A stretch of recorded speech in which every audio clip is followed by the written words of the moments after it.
Everyone welcome to my channel brilliant minds. तो आज अरे भैया आवाज तुम कर। हेलो एवरीवन, अरे क्या बोल रहे हैं मुझे। Hello everyone, welcome to my channel brilliant minds. तो आज की इस वीडियो में हम क्लास 10 फाइनेंशियल मार्केट मैनेजमेंट का चैप्टर नंबर 3 प्राइमरी मार्केट के एमसीक्यू का सेकंड पार्ट कर रहे हैं। फर्स्ट पार्ट में हमने फर्स्ट टू 30 क्वेश्चंस करे थे, तो सेकंड पार्ट इस वीडियो का हम बना रहे हैं और इसमें भी हमारे एमसीक्यू हैं तो उन्हें सॉल्व करेंगे। तो आई होप आपको वीडियो अच्छी लगेगी। 31 क्वेश्चन हमें दे रखा है यहाँ पे, what is the full form of SCS, यानी कि SCS की फुल फॉर्म क्या होगी। Security exchange, stock exchanges, both A and B, none of the above. तो यहाँ अगर हम देखें तो यहाँ दिया है SE of small S. Small S का मतलब लास्ट में क्या होगा, S होगा। तो सिक्योरिटी एक्सचेंज में लास्ट में S नहीं है, पर स्टॉक एक्सचेंज क्या है, ये SC की फुल फॉर्म है। SCS की फुल फॉर्म होती है हमारी स्टॉक एक्सचेंजेस। तो ये हमारा कंप्लीट हो गया। क्वेश्चन नंबर 32 हमें यहाँ पे क्या दे रखा है, क्वेश्चन नंबर 32 हमें दे रखा है what is meant by draft of a document. तो ड्राफ्ट ऑफ अ डॉक्यूमेंट से आपको क्या समझ में आता है, prospectus a document, offer document in draft stage, none of the above. तो यहाँ पे ड्राफ्ट ऑफर डॉक्यूमेंट का मतलब है वो डॉक्यूमेंट, वो हमारा ड्राफ्ट मतलब वो हमारे ऑफर डॉक्यूमेंट जो क्या है अभी ड्राफ्ट स्टेज में है। ड्राफ्ट ऑफर डॉक्यूमेंट हमारे वो डॉक्यूमेंट होता है जो सेबी के पास अभी क्या है, फाइल है कि अभी सेबी क्या कर रही है, उन डॉक्यूमेंट्स को ऑब्जर्व कर रही है, तो वो क्या है अभी ड्राफ्ट स्टेज में है। तो यहाँ पे जो हमारा ऑप्शन नंबर C है, offer document in draft stage, क्या हो जाएगा हमारा करेक्ट ऑप्शन हो जाएगा। क्वेश्चन नंबर 33 हमें यहाँ पे दे रखा है what is an abridged prospectus, यानी कि एब्रिड प्रोस्पेक्टस हमारे क्या होते हैं। तो shorter version of the prospectus, detail version of the prospectus, standardize form of prospectus और रैंडम डॉक्यूमेंट। तो प्रोस्पेक्टस हमारे क्या होता है, डॉक्यूमेंट्स, और एब्रिज जो प्रोस्पेक्टस है हमारे वो कौन से होते हैं, वो होते हैं हमारे शॉर्टर वर्जन ऑफ प्रोस्पेक्टस। तो यानी कि एवरेज प्रोस्पेक्टस होता है हमारे शॉर्टर वर्जन ऑफ प्रोस्पेक्टस। कह सकते हैं कि प्रोस्पेक्टस मूवी है तो एवरेज क्या, एवरेज प्रोस्पेक्टर क्या है, उसका शॉर्टर वर्जन यानी कि ट्रेलर, हम उसे ऐसे कह के याद रख सकते हैं। क्वेश्चन नंबर 34 हमें यहाँ पे दे रखा है which detail does average prospectus contains. तो एवरेज प्रोस्पेक्टस में हमारे कौन सी डिटेल्स होती हैं। तो company's capital, current status of the company, silent feature, both A and B। तो कंपनीज कैपिटल और current status of the company हमारा प्रोस्पेक्टस में होती हैं डिटेल्स। एवरेज प्रोस्पेक्टस में हमारे साइलेंट फीचर्स होते हैं। तो इस 34 का आंसर हो जाएगा हमारा C ऑप्शन। क्वेश्चन नंबर 35 हमें क्या दे रखा है, क्वेश्चन नंबर 35 दिया है प्रोस्पेक्टस और offer documents are prepared by. तो जब भी प्रिपेयर्ड की बात आती है, decision making in price fixation आती है, तो वो कौन, ये सब कौन डिसाइड करता है, ये सब डिसाइड करता है हमारे मर्चेंट बैंकर। तो अगर ऑफर डॉक्यूमेंट और प्रोस्पेक्टस कौन हमारे डिजाइन करता है, कौन प्रिपेयर करता है, वो करता है मर्चेंट बैंकर। तो ये क्वेश्चन नंबर 35 भी हमारा इजीली सॉल्व हो गया। क्वेश्चन नंबर 36 देख लेते हैं। क्वेश्चन नंबर 36 हमें यहाँ पे दे रखा है the prospectus are submitted to whom, यानी कि जब हम प्रोस्पेक्टस बना लेते हैं, जो हमारे डॉक्यूमेंट्स जो हम बना लेते हैं उनमें सारी डिटेल्स होती हैं, तो वो हम सबमिट किसे करते हैं, SEBI, stock exchange, regulator, only SEBI, both A and C। अब आप यहाँ पे देखोगे यहाँ सेबी है, यहाँ पे भी सेबी है। ये मैंने समझाने के लिए लिखा हुआ है कि सेबी क्या है, सेबी एक ऑर्गेनाइजेशन है, और सेबी क्या है, रेगुलेटर भी है। तो रेगुलेटर ओनली अगर सेबी लिखा आता है, रेगुलेटर तो हमारे DCA और DEA भी होते हैं, बट हम उन्हें सबमिट नहीं करते अपने प्रोस्पेक्टस को, हम सिर्फ रेगुलेटर्स में जो सेबी है सिर्फ और सिर्फ उसे ही सबमिट करते हैं। तो सेबी और रेगुलेटर अगर ऑप्शन में है ओनली सेबी, तो ये दोनों ही क्या हो जाएंगे, करेक्ट हो जाएंगे। तो बोथ A एंड C हम यहाँ पे टिक कर रहे हैं। मतलब सीधा सीधा मतलब ये है कि सिर्फ और सिर्फ हम सेबी को ही क्या करते हैं, प्रोस्पेक्टस हम अपने सबमिट कराते हैं। क्वेश्चन नंबर 37 हमें यहाँ पे दे रखा है permanent removal of security is known as.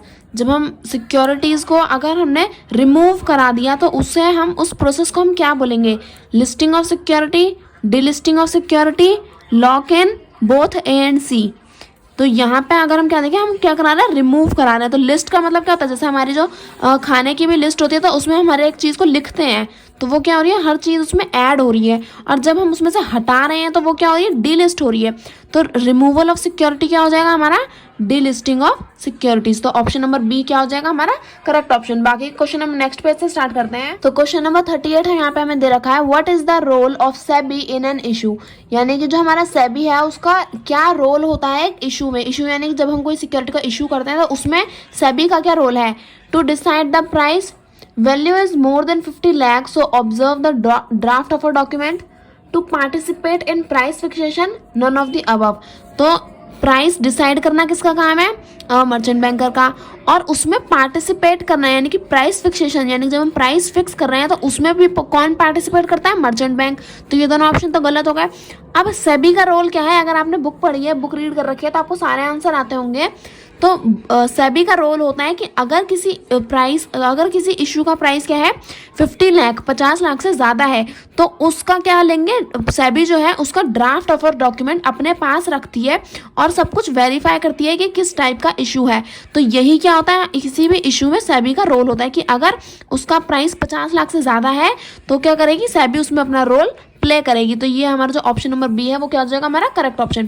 Question number 39 हमें यहाँ पे दे रखा है for how long does the SEBI can observe our draft of a document, यानी कि अभी मैंने कहा कि draft of a document SEBI लेती है, तो कितने टाइम तक के लिए सेबी जो है वो हमारा ड्राफ्ट ऑफ अ डॉक्यूमेंट को ऑब्जर्व करेगी, कितने टाइम तक देखेगी।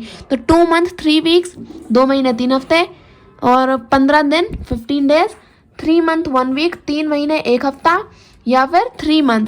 तो जो सेबी है वो हमारे ड्राफ्ट ऑफ अ डॉक्यूमेंट को सिर्फ और सिर्फ 3 महीने तक क्या कर सकती है, अपने पास ऑब्जर्व कर सकती है और उसको अच्छे से चेक कर सकती है। 3 हफ्तों के बाद वो उसमें कोई भी क्या बोलते हैं, उसमें कुछ भी ऑब्जर्व करने लायक उतना टाइम लेती नहीं है, वैसे तो जल्दी ही करके दे देती है। तो 3 हफ्ते क्या होता है, मैक्सिमम टाइम होता है कि हमारा draft of a document SEBI के पास रहेगा और वो उसे ऑब्जर्व करेगी। तो क्वेश्चन नंबर 40 दिया है हमें, when investor invest his her money, so does SEBI recommend any issue to the investor for his her investment, यानी कि जब कोई इन्वेस्टर है, जब वो अपना पैसा इन्वेस्ट कर रहा है तो क्या सेबी उसे रिकमेंड करेगी कोई इशू, यानी कि सेबी कहेगी कि इस वाले इशू में अपना पैसा इन्वेस्ट करो या इस वाले में करो। तो क्या ऐसा सेबी रिकमेंड करती है, ऑप्शन है yes, may be, no, SEBI help you. तो यहाँ पे यस हाँ, मे बी शायद, नो नहीं, या फिर सेबी आपकी मदद करती है कि आप कौन से इन्वेस्टमेंट में आप अपना पैसा इन्वेस्ट करो। तो अगर हम देखें तो सेबी हमें क्या बताती है, सिर्फ इन्फॉर्मेशन देती है, तो वो क्या करती है, हमें बताती नहीं है कि हमें किस में इन्वेस्ट करना है या नहीं। तो इसका हो जाएगा नो, सेबी हमें कभी भी रिकमेंड नहीं करती कि इस वाली में करो या इस वाली में करो, तो इसका आंसर हो जाएगा नो। क्वेश्चन नंबर 41 हमें दे रखा है यहाँ पे, does SEBI tag makes one's money safe, यानी कि जब हम क्या कर रहे हैं, इन्वेस्टमेंट कर रहे हैं, तो अगर हमारा पैसा डूबता है या फिर अगर हम क्या बोलते हैं ग्रो करते हैं, अगर हमारा प्रॉफिट होता है तब भी, तो क्या सेबी हमारे पैसे की सेफ्टी के एश्योरेंस हमें देगी कि हमारा पैसा डूबेगा तो सेबी हमें शायद हेल्प करे, या फिर सेबी हमारे पैसे को डूबने नहीं देगी। क्या ऐसा सेबी कुछ कहती है, तो yes SEBI do, yes SEBI कहती है, नो सेबी डू नॉट, नहीं सेबी ऐसा नहीं कहती, मे बी सेबी डू, शायद सेबी हमारी हेल्प कर दे अगर हमारा पैसा डूब जाए, या फिर नन ऑफ द अबव। तो सेबी क्या देती है, इन्फॉर्मेशन देती है। उसके बाद जहां इन्वेस्टमेंट करी है इन्वेस्टर ने, उससे सेबी को कोई फर्क नहीं पड़ता कि इन्वेस्टर का प्रॉफिट हो रहा है या लॉस हो रहा है। तो यानी कि अगर हमारा पैसा डूबता भी है तो सेबी हमारे पैसे को सेफ रखने की कोई भी एश्योरेंस हमें नहीं देती है, वो बस हमें बताती है कि ये सही है या फिर ये गलत है, वो आपको डिसाइड करना है कि ये इन्वेस्टमेंट सही है आपके लिए या ये गलत है। तो सेबी क्या करती है, सिर्फ और सिर्फ आपको इन्फॉर्मेशन देती है, उस इन्वेस्टमेंट से रिलेटेड डिसीजन इन्वेस्टर को खुद ब खुद ही लेना पड़ता है। आगे हमें दिया है question number 42, can India raise foreign currency rose, India यानी कि इंडियन कंपनीज जो होती हैं, क्या वो फॉरेन करेंसी के रिसोर्सेज को रेज कर सकती हैं, तो no, may be, yes, if company wants, अगर कंपनी चाहेगी तो वो क्या कर सकती है, फॉरेन करेंसी रिसोर्सेज को भी क्या कर सकती है, रेज कर सकती है। तो यस, इंडियन कंपनी भी क्या कर सकती हैं, फॉरेन कंट्रीज की करेंसी को क्या कर सकती है, रेज कर सकती हैं। तो ये हमारे बुक में ही है, बुक रीड करी होगी तो अच्छे से आता होगा। फुल फॉर्म ऑफ GDR की फुल फॉर्म बतानी है, global depository receipt global derivative receipts, global derivatives product, none of the above. तो GDR की फुल फॉर्म क्या है? GDR की फुल फॉर्म होती है हमारी ग्लोबल डिपॉजिटरी रिसीप्ट्स। तो क्वेश्चन नंबर 43 हो गया। क्वेश्चन नंबर 44 देखते हैं, व्हाट इज एन ADR? तो ADR हमारा क्या है? A physical certificate, evidence of ownership of American depository shares, both A and B, none of the above. तो ADR क्या है? ADR हमारा अमेरिकन डिपॉजिटरी रिसीप्ट्स होता है, जिसमें क्या होता है, ये एक फिजिकल सर्टिफिकेट होता है, यानी कि एक डॉक्यूमेंट के फॉर्म में होता है। तो हाँ, ये एक फिजिकल सर्टिफिकेट होता है। दूसरा ये क्या होता है? एक एविडेंस होता है of ownership of American depository shares, कि अगर किसी इन्वेस्टर ने अमेरिकन डिपॉजिटरी शेयर्स को अफोर्ड किया है, अगर उसने अपना पैसा अमेरिकन डिपॉजिटरी शेयर्स में इन्वेस्ट किया है, तो वो क्या हो जाएगा? उसका ओनर हो जाएगा। तो उसकी ओनरशिप जो है वो ADR हमें दिखाता है। तो दोनों पॉइंट क्या है? करेक्ट है। तो option number C, both A and B क्या हो जाएंगे? हमारा करेक्ट ऑप्शन हो जाएगा। तो क्वेश्चन नंबर 44 तक हमारे हो गए। बाकी के क्वेश्चन हम नेक्स्ट पेज से स्टार्ट करते हैं। क्वेश्चन नंबर 45 हमें यहाँ पे दे रखा है, what is the full form of ADS? American depository site, America depository service, American depository shares, या फिर अमेरिकन डेरिवेटिव शेयर्स। तो यहाँ ADS की फुल फॉर्म क्या होती है? फुल फॉर्म याद होंगी तो बिना सोचे समझे ही आप सही आंसर को टिक कर दोगे। तो अमेरिकन डिपॉजिटरी शेयर्स क्या होती है? हमारी ADS की फुल फॉर्म होती है। तो ये क्वेश्चन हमारा, हमने इसका मर्डर कर दिया। क्वेश्चन नंबर 46 हमें दे रखा है, 1 GDR is equal to how many shares? तो एक ग्लोबल डिपॉजिटरी रिसीप्ट, एक GDR कितने शेयर्स के इक्वल बराबर होता है, कितने शेयर्स के इक्वल होता है? तो 15 शेयर के, 10 शेयर के, 25 शेयर के, 5 शेयर के। तो बुक में ही दे रखा है, लास्ट जो लाइन है हमारी चैप्टर 3 की, उसमें जो हमारा लास्ट लाइन है वो जहाँ तक यही है, लास्ट आई थिंक। तो 1 GDR इज इक्वल टू कितना होता है हमारा? 10 शेयर्स। तो 1 GDR कितना होता है हमारा? 10 शेयर्स के बराबर का होता है। तो क्वेश्चन नंबर 46 भी हमारा कंप्लीट हो गया। क्वेश्चन नंबर 47 है, यहाँ पे हमें दे रखा है, if SEBI do not recommend any issue then what does it do in the market? अगर हम यहाँ पे क्वेश्चन पूछा है कि अगर SEBI हमें कोई इशू रिकमेंड नहीं करती है कि इसमें करो या इसमें करो, ऐसा नहीं बताती, तो भला SEBI का काम क्या है? To inform investor about security, to stay away from the security, both A and B, none of the above. तो इन्वेस्टर को बताना कि उसकी सिक्योरिटी के बारे में, to inform investor about security, कि इन्वेस्टर को उसकी सिक्योरिटी की, जिस पे भी वो इन्वेस्ट कर रहा है उसके बारे में डिटेल्स देना, उसके बारे में नॉलेज देना SEBI का रोल है। To stay away from every security का मतलब है कि जितनी भी सिक्योरिटीज़ हैं उनसे दूर रहना है, यानी कि इन्वेस्टर को कुछ भी ना बताना कि ये सिक्योरिटी के बारे में क्या है, इन सिक्योरिटी की डिटेल्स क्या है। तो उन सारी सिक्योरिटी से क्या रहना? अलग अलग रहना। C ऑप्शन है, बोथ A एंड B, या फिर नन ऑफ द अबव। तो जो SEBI है वो क्या बताती है? इन्वेस्टर को बताती है कि इस सिक्योरिटी से रिलेटेड सारी इन्फॉर्मेशन SEBI हमें देती है।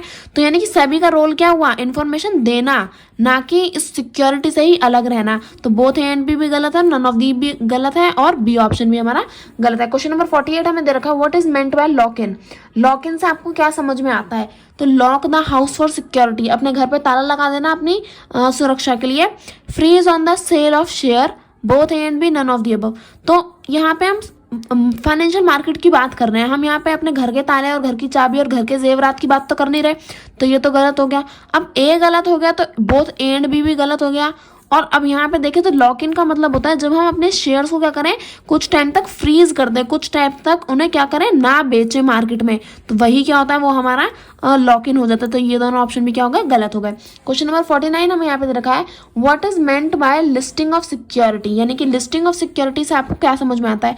पहले हमने पढ़ा था डिलिस्टिंग ऑफ सिक्योरिटी, यानी कि परमानेंट रिमूवल ऑफ सिक्योरिटी, यानी कि सिक्योरिटी को क्या करना, रिमूव करना। अब यहाँ पे है लिस्टिंग ऑफ सिक्योरिटी।